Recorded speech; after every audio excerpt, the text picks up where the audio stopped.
곧 예배가 시작됩니다. 온라인으로 하나님께 드리는 예배에 정성을 다해 임해 주시기 바랍니다. 온 가족이 함께 모여 거룩하게 예배를 드립니다. 부모가 아이들의 훌륭한 영적 교사 역할을 하시길 바랍니다. 단정한 복장으로 예배를 드립니다. 성경책을 지참합니다. 예배 10분 전부터 예배 준비를 완료하고 기도합니다. 올바른 자세로 모든 순서에 정성을 다해 참여합니다. 핸드폰보다는 TV나 컴퓨터 모니터로 예배를 드립니다. 예배에 집중하여 하나님의 은혜를 기대합니다. 헌금은 정성껏 준비해서 우편으로 보내시거나 직접 교회 사무실 헌금함에 봉헌합니다.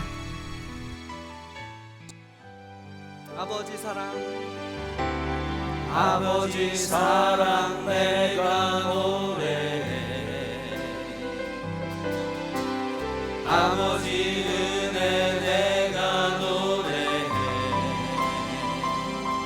그 사랑 변함없으시 거짓 없으시니 성실하신 그 사랑 갈 때는 사랑 갈 때 걷지 않으시는 꺼져가는 등불 끄지 않는 그 사랑 변함없으시 거짓 없으시 성실하신 그 사랑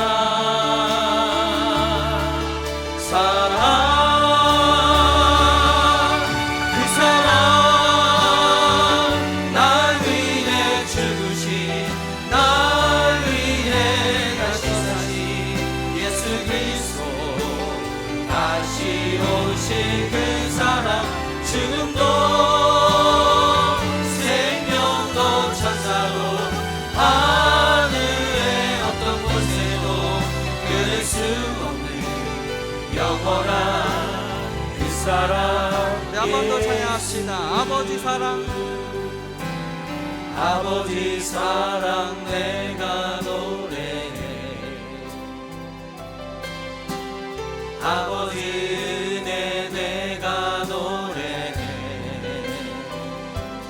그 사랑 변함없으시 거짓 없으시 성실하신 그 사랑 갈 때 꺾지 않으시는 꺼져가는 등불 끄지 않는 그 사랑 변함없으시 거짓 없으시니 성실하신 그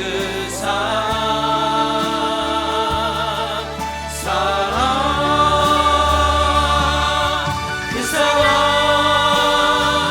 날 위해 주신 날 위해 다시 예수 그리스도 다시 오실 그 사랑 지금도 생명도 천사도 하늘의 어떤 곳에도 끊을 수 없는 영원한 그 사랑 날 위해 주신 그 사랑 날 위해 주신 날 위해 다시 예수 그리스도 다시 오실 그 사랑 지금도 생명도 천사도 하늘의 어떤 곳에도 끊을 수 없는 영원한 그 사랑 예수. 아멘. 우리 함께 기도합니다. 사랑의 하나님, 감사와 찬양을 올립니다. 성 금요일 새벽 제단에 주님의 십자가를 바라보는 저희들의 가슴이 아파옵니다. 온 인류의 세상죄를 친히 담당하사 대속물이 되셔서 십자가에 달리신 주님 당하신 아픔, 고통, 슬픔을 저희 자매의 눈물 속에 함께함을 고백합니다. 주님께서 보이신 사랑과 용서와 희생을 기억하며 주님 앞에 산제물이 되는 저희들 되게 하옵소서. 복음의 본질로 돌아가자는 주제로 사순절 새벽 제단을 쌓습니다. 저희가 40일을 지켜온 것이 아니라 아버지께서 저희를 붙드시고 사랑으로 베풀어 주신 은혜의 시간이었음에 감사드립니다.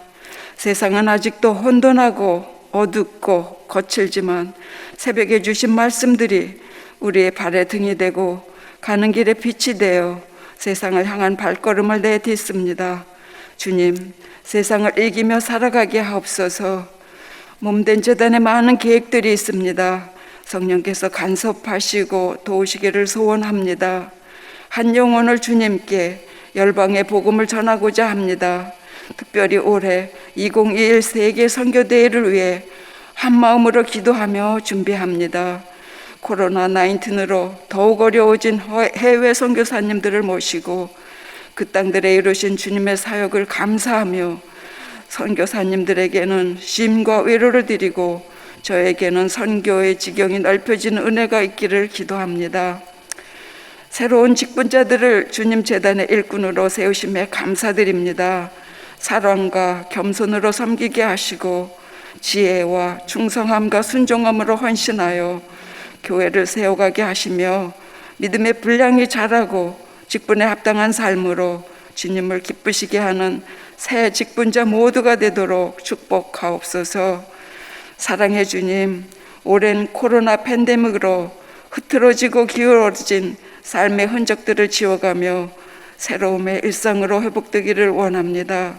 예고 없이 찾아온 경제적 어려움, 소원한 관계들, 육신의 질병으로 고통받는 이들을 보살펴 주셔서 형통과 회복, 치유의 은총을 허락하여 주시옵소서. 이 새벽에 말씀을 전하시는 엄미조 전도사님을 늘 성령 충만함으로 덧입혀 주시고 오늘 선포되는 말씀에 큰 은혜와 감동이 있도록 인도하여 주시옵소서. 우리의 죄를 대신하여 십자가에 달리신 예수 그리스도의 이름으로 기도합니다. 아멘.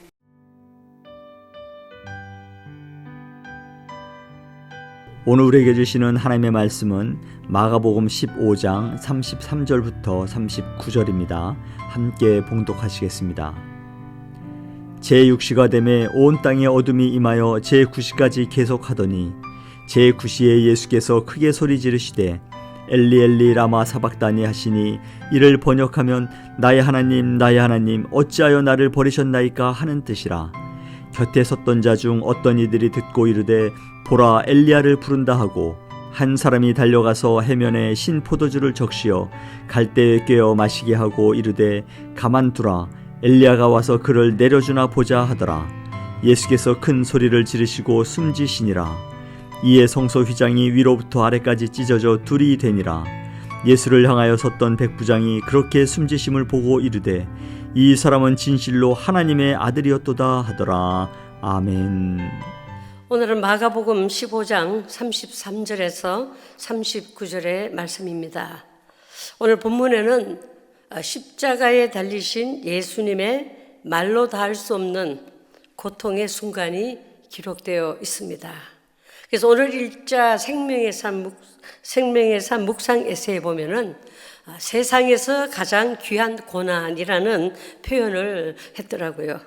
저도 제 말씀 제목을 가장 고귀한 고난의 순간이라 이렇게 한번 제목을 붙여봤습니다. 고난은 무조건 그리고 가급적이면 피하고 싶은 것이면 분명하지요. 그런데 오늘 본문에서의 예수님의 고난은 우리에게는 절대적으로 꼭 필요했던 것임을 다시 기억하게 되면서 예수님을 향해 고개가 저절로 수그러집니다. 그리고 고백하는 것은 예수님 감사합니다. 예수님 감사합니다 라고 고백을 하게 됩니다. 고난에는 세 가지의 종류가 있는데 자신이 잘못하여 당하는 고난, 두 번째는 애매하게 당하는 고난, 세 번째는 대신 당하는 고난, 이렇게 세 가지가 있습니다. 이 첫째는 자신이 잘못하여 당하는 고난. 옛날에는 죄를 지으면 곤장을 때리곤 하였습니다. 그래요. 그래도 만약에 죄를 지어도 잡히지 않았다고 해도 사람에게는 양심이라는 것이 있어서 양심이 주는 고통이 자신이 잡혀서 당하는 고통보다 더 심하다고 하지 않습니까? 이 고난은, 자신이 잘못하여 당하는 고난은 철저한 회개가 필요한 고난입니다.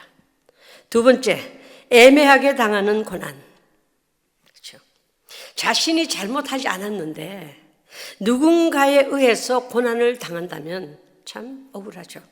다시 말하면 다른 사람의 잘못이 내게로 불똥이 튀었다는 거죠. 여러분은 그런 일을 당해 보셨는지 모르겠습니다. 이런 애매한 고난을 당하면 먼저 하나님을 원망하죠. 하나님이 계시다면 왜 이유도 없이 이런 고난을 당하도록 하시나? 하나님은 없어. 하나님은 안 계셔. 하나님은 안 믿어. 하나님은 내 편이 아니야 라고 하나님과 담을 쌓는 일을 먼저 하는 분들이 있죠. 저도 한동안 오래전에 하나님은 내 편이 아니라고 하는 어리석은 생각을 할 때가 있었습니다.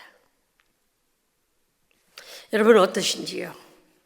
그러나 어떤 사람은 자신이 애매하게 고난을 당한다 해도 하나님 탓을 하지 않고 참으면서 하나님을 믿는 사람이기에 그 누구를 원망하기보다는 고난을 거뜬히 감당하게 해달라고 이 고난을 통해서 하나님의 선하신 뜻이 무엇인지, 하나님의 선하신 뜻이 이루어지길 위한 기도를 하는 분들이 있습니다.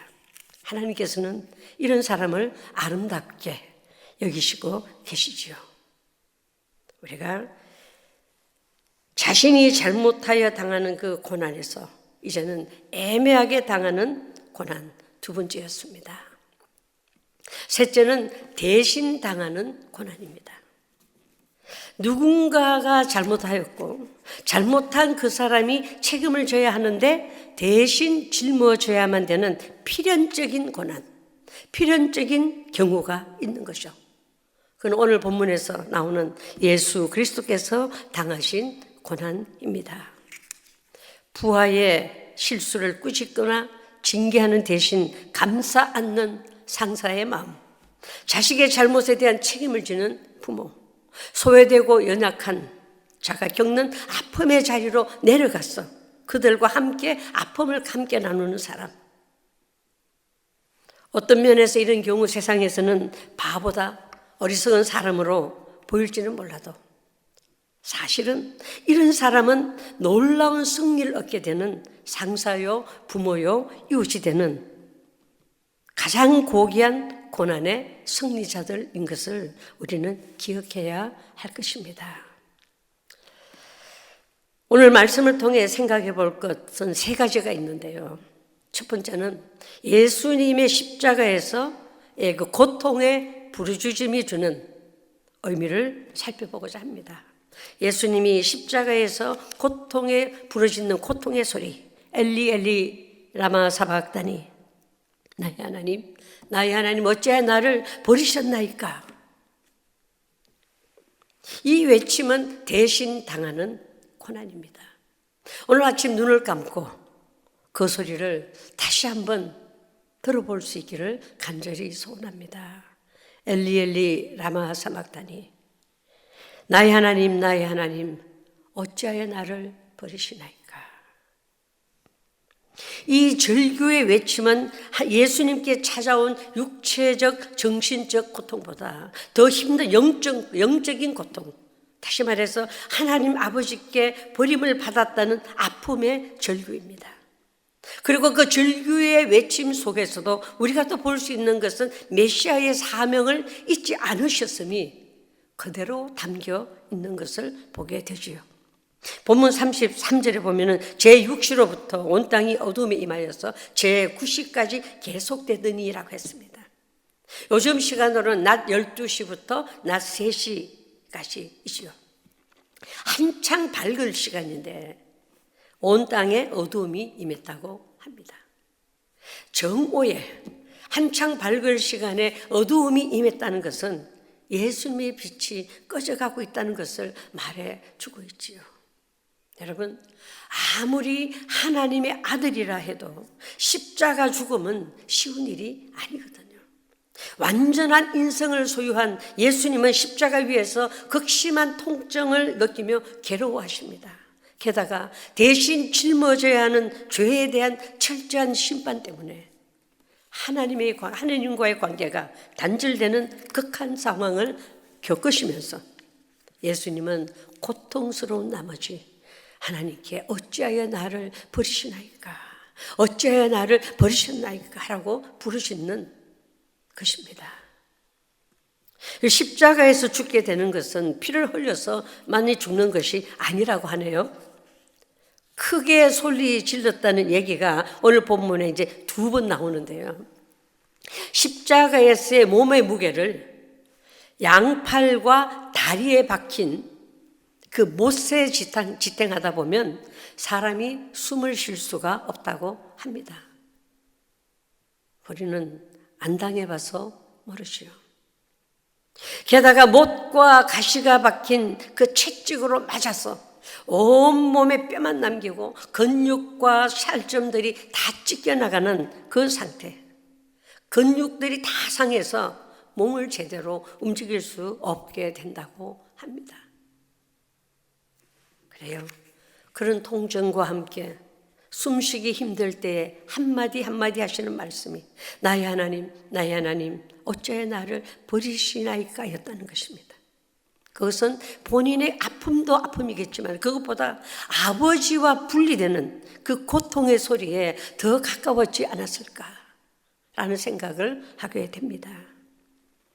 여러분, 장례를 여러 번 이래 치를 때마다 가장 가슴 아플 때가 언제냐면 장례 예배를 끝나고 나서 이제 마지막에 우리 목사님께서 유가족들을 앞으로 불러 모으고 시신 앞에 또 영정 앞에 불러 모으고 마지막 이제는 그게 사람과 헤어지는 그 순간이다. 그렇죠? 마지막으로 얼굴을 보는 순간입니다.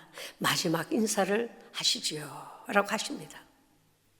사랑하는 사람이 이제 마지막으로 이 관이 뚜껑이 닫히면은 그때부터는 볼 수가 없기 때문에 사랑하는 사람이 마지막으로 이 심정 가운데서 찢겨나가는 그런 순간이죠. 수십 년 동안 함께했던 사람, 나를 먹이고 입혔던 사람, 그것 때문에 내가 존재했던 사람과 헤어지는 그 순간 마지막으로 한마디 하라고 하시는 많은 이야기들이 있습니다. 미안해. 내가 더 사랑해 주지 못해서 미안해. 미안합니다. 내가 잘해드리지 못해서 죄송합니다. 벌써 가면 나는 어떡하라고요. 또 그 중에는 먼저 자리 잡고 있어. 내가 뒤따라 갈게. 모든 소리는 가슴이 찢어지는 소리들이죠. 그 광경을 보면서 제가 깨닫는 것은 가슴도 아프고 하지만은 거기에서 깨닫는 것은 우리는 여기에 공짜로 있는 것이 아니다라는 생각을 많이 하게 되었어요. 누군가가 나를 위해서 사랑을 하셨고 이 생명을 유지하기 위해서 누군가의 희생이 있었고 누군가가 눈물을 흘렸고 누군가가 수고했고 누군가가 상상할 수 없는 고통 가운데서 우리를 낳으셨고 누군가의 수고에 의해서 이 정말 예배당에서 예배 드릴 수 있는 것까지 그리고 지금도 누군가의 수고에 의해서 우리가 숨쉬고 있다는 것을 거기에서 그 자리에서 깨닫게 됩니다. 여러분, 우리는 누군가의 도움에 의해서 살고 있고 그렇게 엮여 있는 존재인 것을 기억하시기 바랍니다. 그런데 이것을 깨닫지 못하고 혼자서 잘할 수 있다고 생각하는 사람, 마음에 안 든다고 관계를 끊어버리는 사람은 어리석기 짝이 없는 사람들이죠.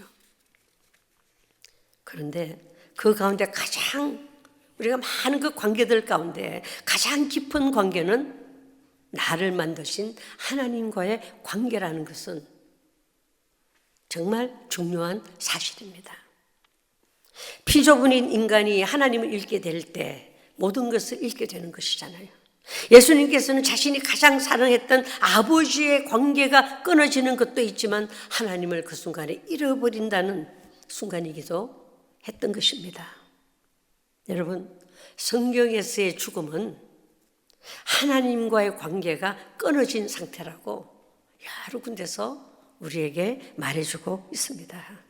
그런데 그 아픔과 어둠 속으로 걸어 들어가는 그 이별을 예수님은 왜 감당하셔야 했을까?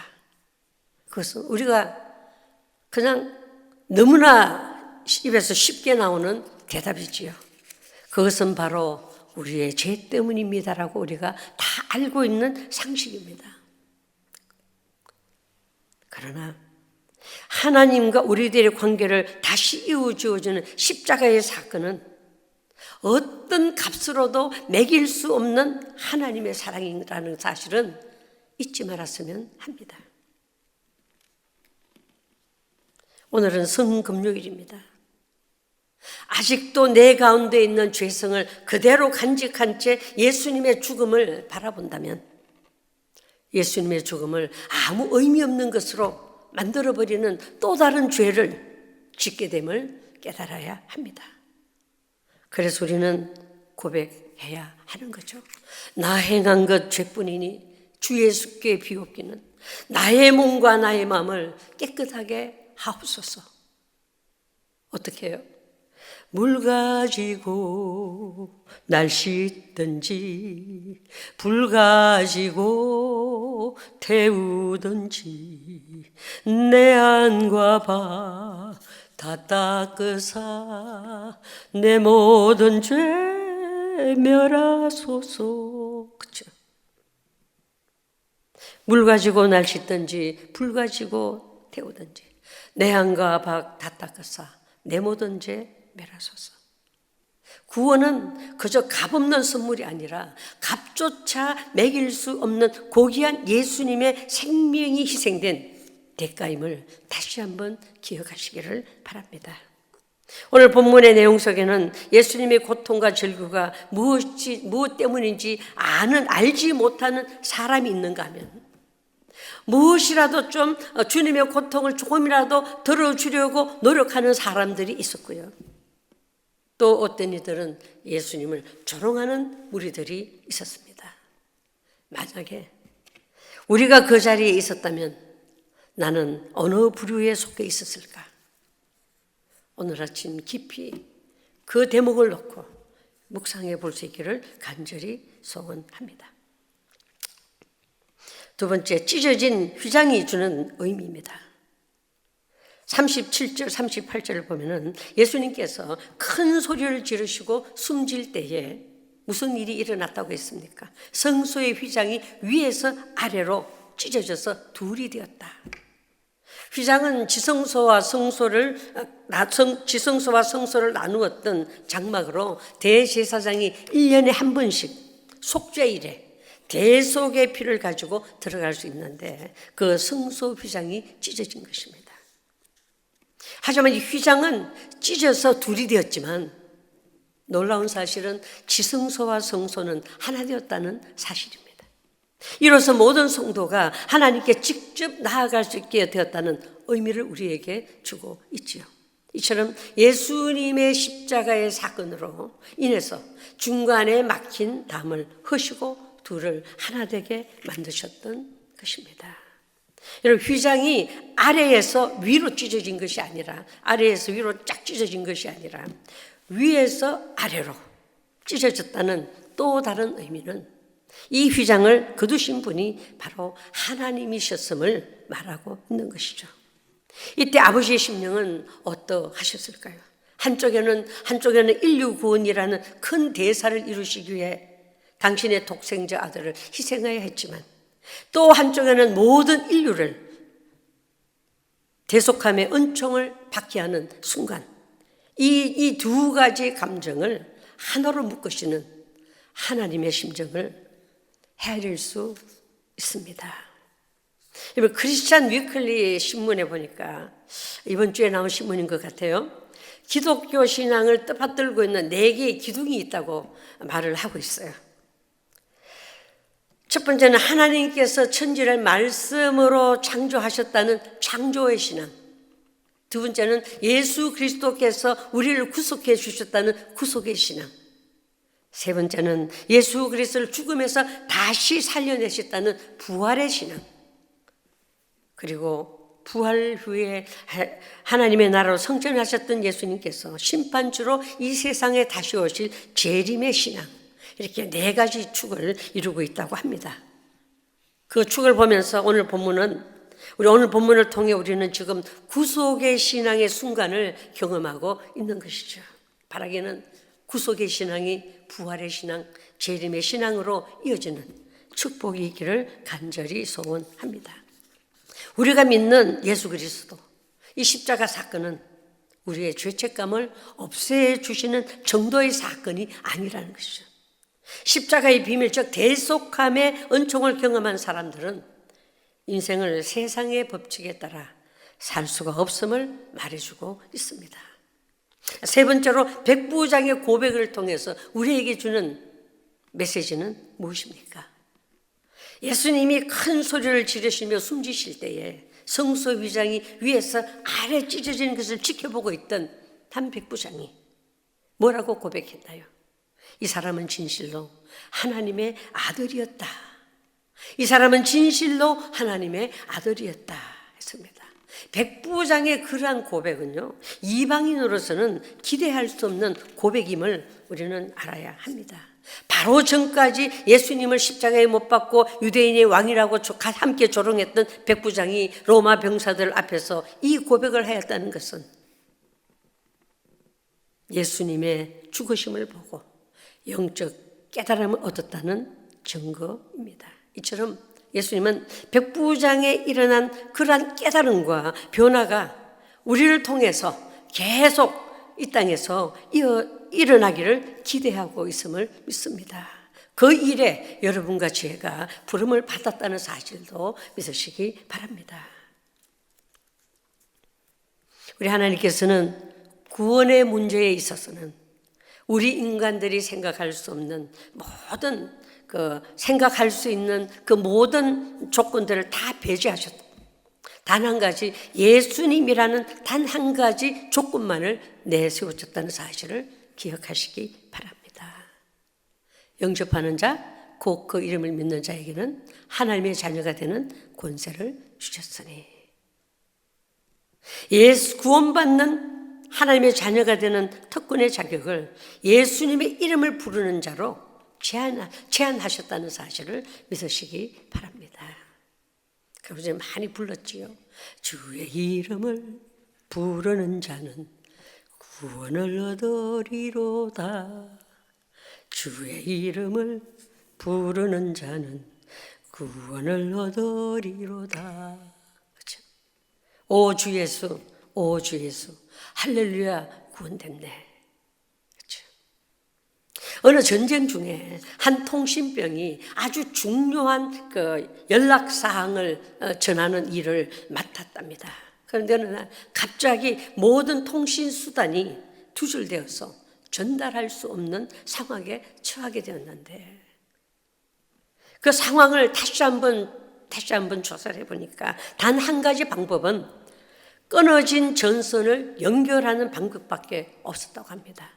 그런데 누구를 불러서 하기는 너무 시간이 급박해서 너무나 중요하고 급한 사항을 전달해야 되기 때문에 이 통신병은 양손으로 끊어진 전선을 이쪽에 끊어져 있는 전선을 잡고 전선을 연결합니다.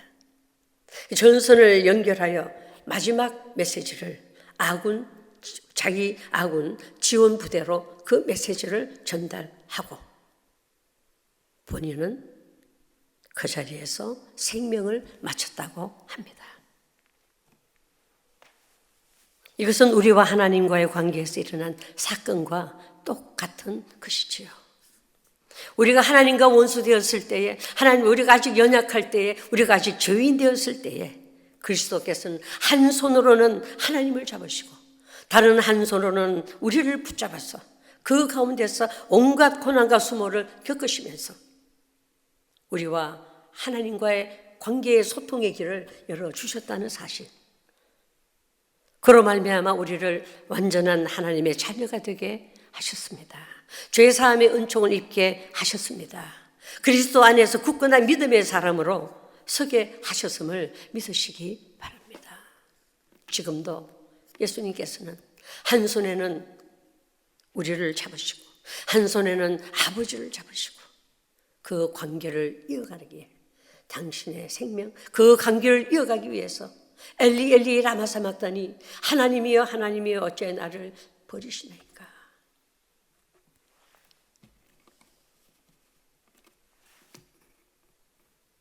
그래요. 가장 고귀한 고난당한 것이 내게 유익이라. 이로 말미암아 주의 율례를 배우게 되었나이다. 고난으로 인해서 내가 당하는 고난이 유익하다는 것은 그로 말미암아 하나님의 뜻을 알게 되고 하나님의 뜻을 이루게 되고, 그런 것이 가장 고귀한 고난이라는 사실을 오늘 우리에게 가르쳐주고 있습니다. 예수님은 가장 고귀한 고통의 순간을 이겨내신 우리의 진정한 중보자이십니다. 우리는 예수님의 죽으심이 부활의 영광으로 이어지면서 이제는 다시 오실 예수님을 기다리는 우리 모두, 예수님을 기다리는 거기에 우리 인생을 걸 수 있는 저와 여러분 되시기를 간절히 소원합니다.